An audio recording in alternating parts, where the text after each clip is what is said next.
What's up, fam? Today I come with you guys with a new video on ball python. So today we're going to talk about 5 reasons why a ball python might not be the perfect snake for you. And that's no knock on them. I'm not saying there's anything bad about them. I think that they're great animals. It's just that there are a couple things that you might not know about them. You know, people, you may see on social media a lot of cool like pictures and videos of them and stuff like that. And, you see them as like docile, and they are pretty docile, as you can see here. But it did take some time for me to get Bubba into this particular like state, and even then sometimes I get a little bit nervous, not too nervous, but yeah, he's a good boy for the most part. Super curious, but like I said, like he's tried to bit me before. He's hissed at me and stuff like that, but he hasn't bit me. So anyways, let's get down to it. The first thing is that it requires confidence. Like when I first got Bubba here, I was like really scared and nervous, and I'm not gonna lie, like I was super scared and nervous, and it was really hard to get comfortable. Going inside of his enclosure and stuff like that, I was a little nervous because he was hissing and stuff like that at me, and so that made me like, feel like really nervous. Anyway, so my point is that like you got to be confident when handling them, because then that's just the best way, I think, for both parties, you and the snake included. That way, like if you're like right now, if I'm holding him and I'm all nervous and I'm jumpy, then it's a good chance that I'm gonna make him nervous and jumpy. That's number one, is that you got to be confident. So just realize that like, you could find yourself in a situation like I did, where I went to the breeder and I first picked him up and I was handling Bubba, and he was cool. The dude was like, he's not defensive, he's not aggressive, and I really believed that. And then so I went home, and then I gave him like a week or two to chill out, acclimate in his enclosure, and I went and reached and I grabbed him and everything was fine. All of a sudden, dude like went and tried to bite me. So ever since then I've just been super cautious. But if you move in slow deliberate movement, whatever, you should be pretty fine. And usually once they're out of their enclosure, they chill out just fine. So yeah, that's number one. Number two is their humidity in their enclosure. If you see in the background behind me, I have a humidifier in here because like I have to keep the humidity a lot higher than what I was originally kind of told. When I first got Bubba, I was told that like 40% was ideal, and that was totally not true. I ended up like, doing further research, and then I found out that, 60-65% is actually where you want to be. And so it's not really easy getting into that if you don't have the right substrate and if you don't have like a humidifier and stuff like that. So those things like you may not understand or you may not take into consideration until after the fact, like myself, right? And so it's really important to make sure that your humidity is on point, just so that like, they can get sick. A lot of things can happen. One second. So if their humidity is not on point, then bad things can kind of happen, like illnesses can happen, bad shed, you have, them not even eating, if the husbandry is not on point, they're not gonna eat. Like that's just pretty common with these in particular. So that's number two, right? So number three, finicky eating. So like they're known to be finicky eaters, and that could be because of a couple of different things. Sometimes when they reach a certain age and it's during like mating season, they can tend to go off feed. So that's kind of a normal thing. Another thing could just be your husbandry could be off point. So like if your humidity is off or your temperatures are off, that also could be a reason why they're not gonna want to eat. Another reason that they can avoid eating or go off eating could be because sorry, it's hard to think sometimes. And hold them. Okay, where do you want to go? Where do you want to go?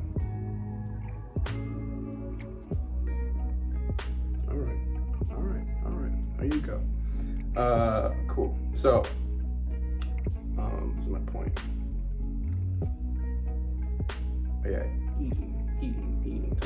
Oh yeah, so finicky eating. Like I was saying, a couple reasons why they could possibly become a finicky eater.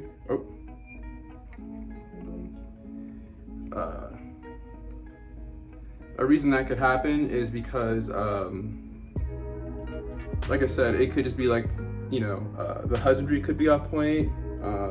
Like if they're stressed out, they could go off food. If you're not heating up the prey properly, they can go off food.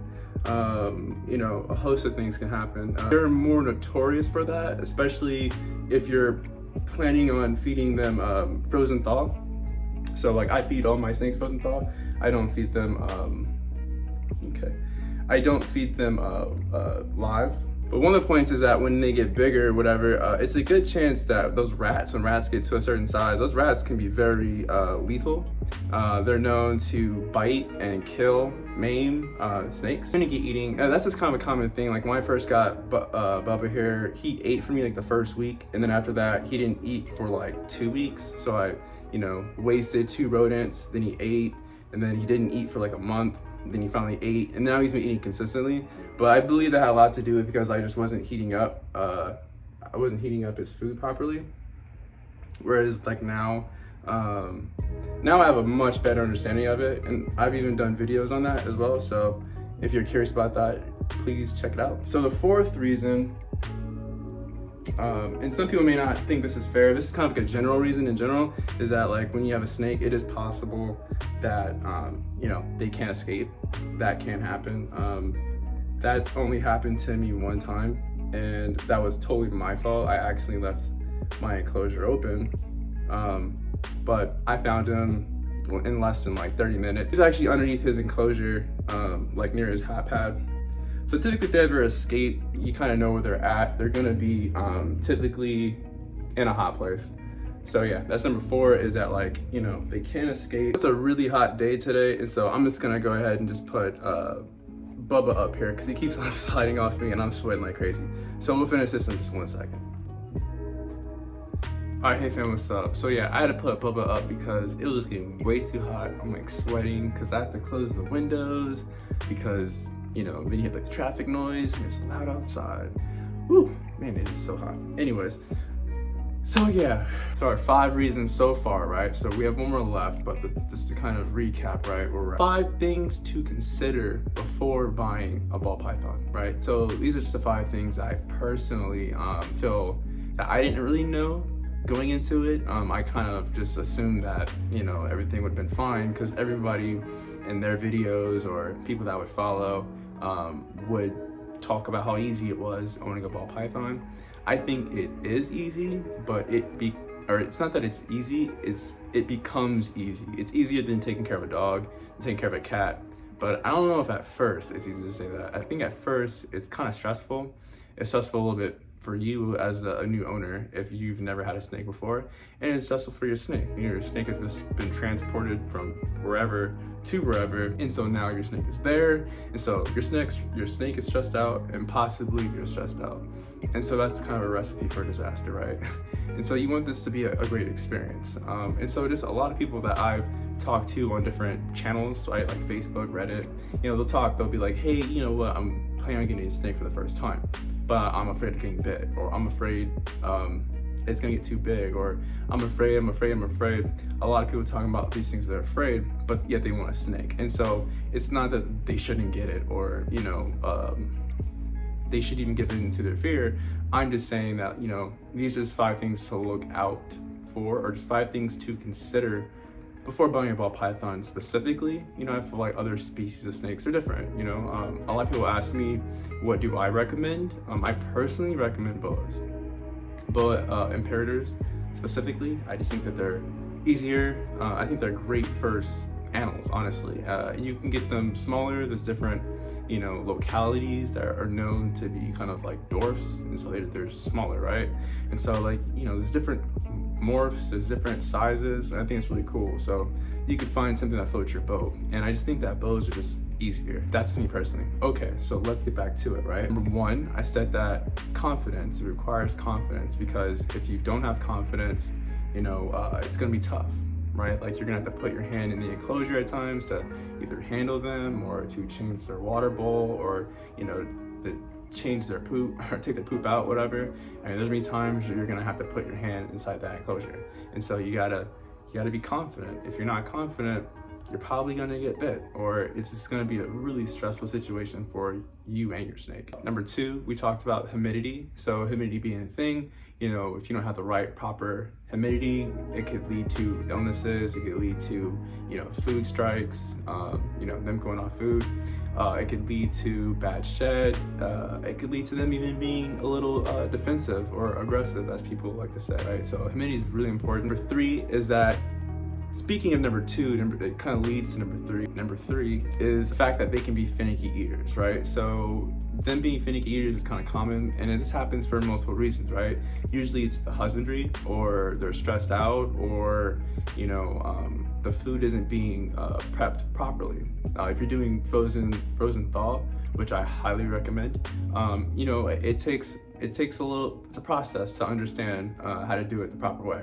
It took me a couple of weeks to really master it, honestly. You know, I've done videos on it, and there's a whole bunch of other people who've done videos on it too, so I'm sure you can find it, you know, out there, right? But people have different styles, so, you know, that's the thing, you know.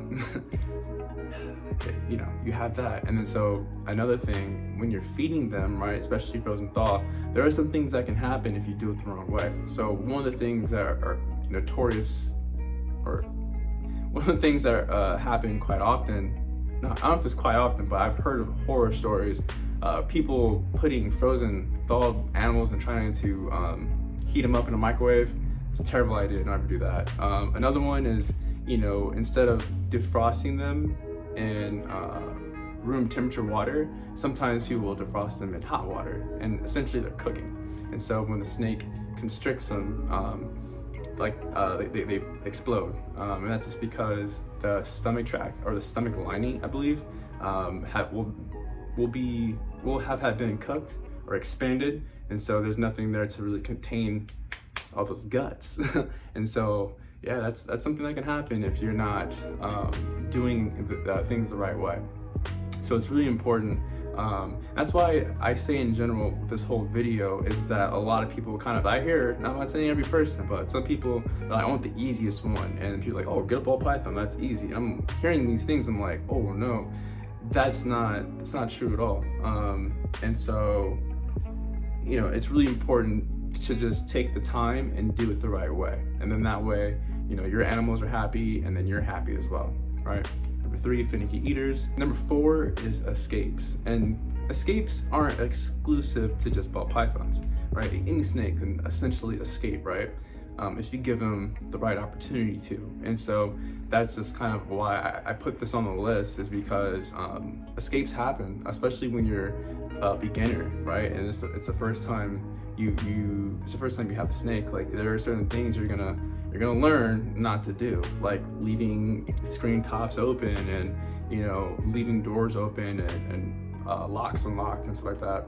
It happens, you know. It happened to me one time, and it's knock on wood that it never happens again, right? But one time it was late at night, and I just got a new thermostat for one of my tanks, and I decided to put that new thermostat in that night.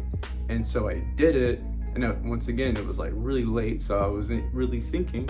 And so I left the crack of the screen open, and kid you not, I wake up in the morning to go check on him, Bubba. I went to go check on Bubba, my ball python that you just saw recently, and lo and behold, like, dude was gone, and you could see the top of the screen was up. I freaked out. I flipped my whole entire room up, and it took me like a solid hour. I mean, talk about a workout, man. I was drenched in sweat, and I was really like scared, right? And like sad, and a host of feelings. And so these are just things I'm just telling you can happen. And so it's just best to kind of be prepared, and, you know, to kind of put measures in place to avoid that, right? You know, other things like drinking. Some people like to drink when they're holding their snakes, and there's nothing wrong with that, but you don't want to be too messed up, because you can fall asleep. You know, that can happen. Once again, accidentally leaving something open because you're not really thinking all the way, right? So escapes are really important, and it's something to kind of just be aware of, right? And so that's why I put it on the list as one of those things to consider, right? Like, what happens if a snake were to escape? What would you do? Would you freak out? Would you be okay picking it up? You know what I'm saying? Like, those things are something to think about, right? And so number 5, the last one, I think is really important. but it's getting all the supplies you need, right? So supplies is the last part, because a lot of times people are going to tell you, oh man, you only need these basic things, or you only need this, whatever, you know, X, Y, Z. And in fact, you need more things. And so I remember, like, when I first got my enclosure, I went into a local pet shop, or a local reptile shop specifically. And these dudes knew, I mean, I don't know, they seemed like they knew what they were talking about. A lot of things that they were talking about, you know, checked out with the research that I had already done.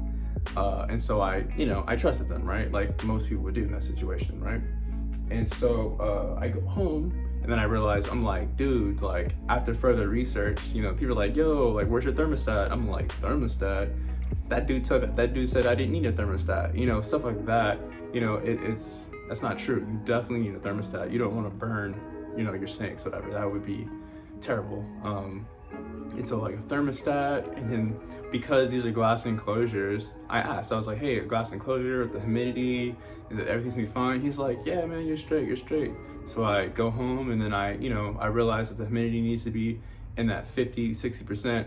Once again, after like kind of talking with other groups and communities that are in the reptile world, right, with snake, ball python owners and stuff like that, and they're telling me, like, dude, yeah, you want to be in that 50, 60, 50 at the very bare minimum. But they're all like, no, you really mean that 60%, like, on consistently. And when they go in the shed, you gotta bump it to like 70, 75%. So just keep that in mind, consider that, right? Is that you're gonna need supplies to certain things to modify, you know, your enclosure. So for me, like that glass enclosure, like that you see behind me, it's like a newer enclosure, the double door terrariums. So it's not like your traditional old school like glass aquarium. Those are very different than what I have here.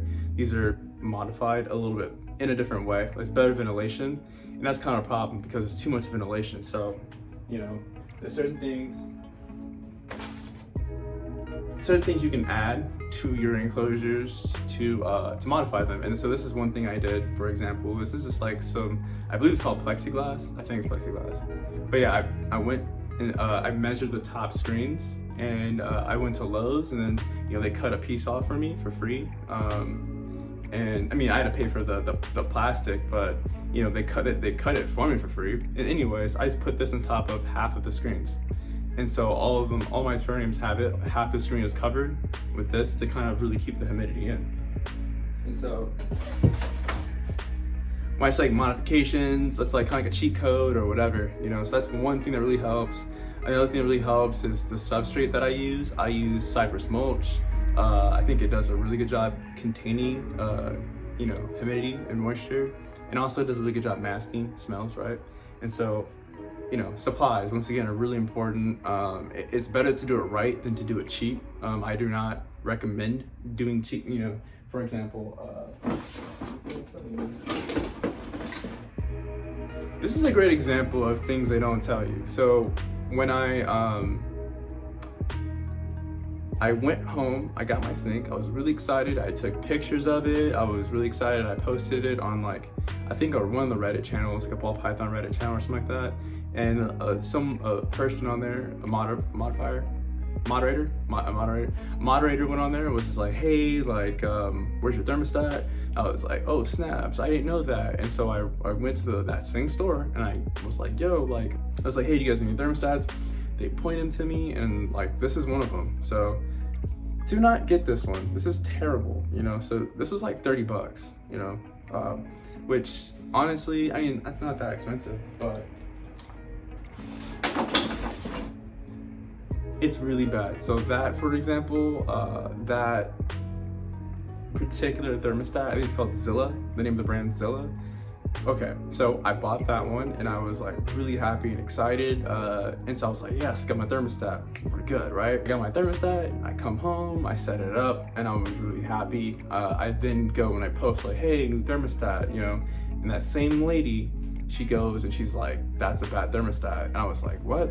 Like, are you serious? The dude told me it was a good thermostat. So I was really excited that it was, you know, I even had a thermostat, and then lo and behold, it's the wrong one, right? And so, or not a good brand. And so the lady, she recommended, one called Inkbird.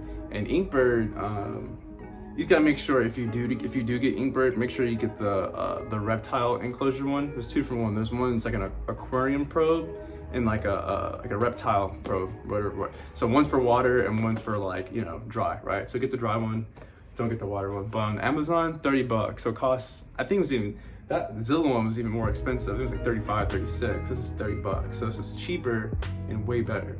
So let's back up a little bit.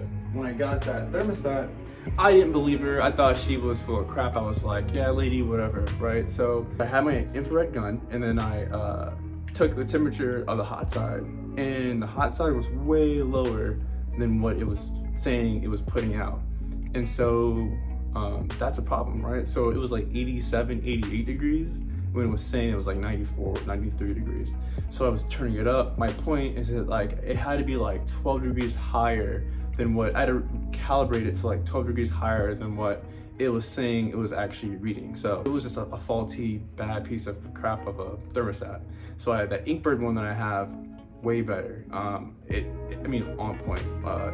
It's not off on any degrees. It's just that like when I was doing my research, whatever, it wasn't like there was like one site or just like one place or one channel or one person that I would go to.